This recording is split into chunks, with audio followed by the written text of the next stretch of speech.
जेठ बहू का अनकहा रिश्ता। राजस्थान के एक छोटे से गांव में वीरेंद्र और उसके छोटे भाई सुरेश का परिवार रहता था। वीरेंद्र शादीशुदा था। उसकी पत्नी का नाम सीमा था, गोरी, लंबी, बड़ी बड़ी आंखों वाली, जिसकी मुस्कान में एक अजीब सी मासूमियत थी। दोस्तों, अगर आपको हमारी कहानी पसंद आ रही हो तो हमारे चैनल को सब्सक्राइब जरूर करना और वीडियो को लाइक करना तो बिल्कुल मत भूलना और कमेंट में जरूर बताना कि आपको कैसी कहानी पसंद है। और दोस्तों, हाँ, ध्यान से एक और बात सुनिए कि यह जो भाग चल रहे हैं, इन भागों में अगला भाग सुनने के लिए हमारे चैनल सब्सक्राइब जरूर करना ताकि आपको अगला भाग सुनने में कोई परेशानी ना हो। धन्यवाद आपका। दोस्तों, सुरेश की शादी को अभी 2 साल भी नहीं हुए थे, लेकिन किस्मत का खेल देखिए, सुरेश का एक हादसे में देहांत हो गया।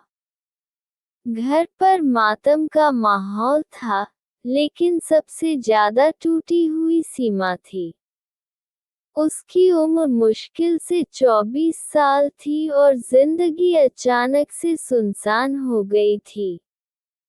वीरेंद्र ने अपने भाई की मौत के बाद ठान लिया कि वह सीमा का हर तरह से ख्याल रखेगा। शुरू में दोनों का रिश्ता सिर्फ जिम्मेदारी और आदर तक सीमित था, लेकिन वक्त के साथ दोनों के बीच एक अजीब सी नजदीकी बनने लगी। वो पहली बार एक दिन बारिश हो रही थी।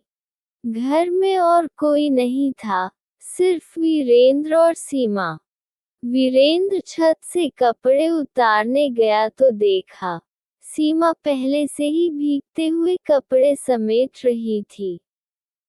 उसके बाल भीगे हुए थे, पानी की बूंदें उसकी गर्दन से होती हुई नीचे गिर रही थीं।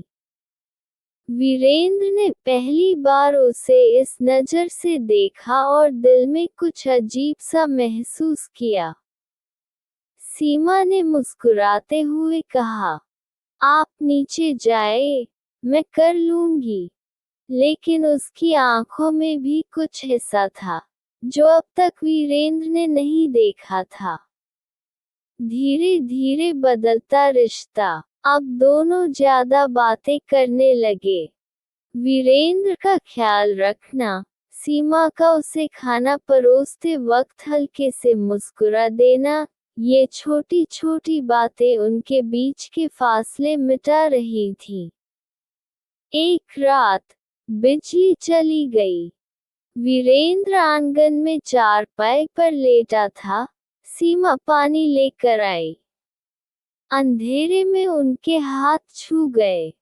दोनों कुछ पल के लिए चुप रहे, लेकिन उस खामोशी में बहुत कुछ कह दिया गया था।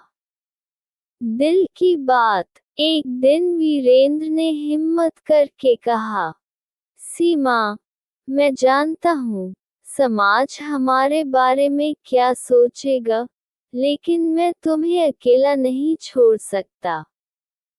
सीमा की आंखों में आंसू थे, लेकिन उनमें राहत भी थी। मैंने भी आपको अपने दिल में जगह दे दी है, वीरेंद्र जी, उसने धीमे से कहा। नई शुरुआत। गांव में बातें हुई, ताने मिले, लेकिन वीरेंद्र ने सबका सामना किया। कुछ महीने बाद दोनों ने मंदिर में चुपचाप शादी कर ली। अब सीमा के चेहरे पर फिर से वही मुस्कान थी, जो सुरेश के जाने के बाद खो गई थी।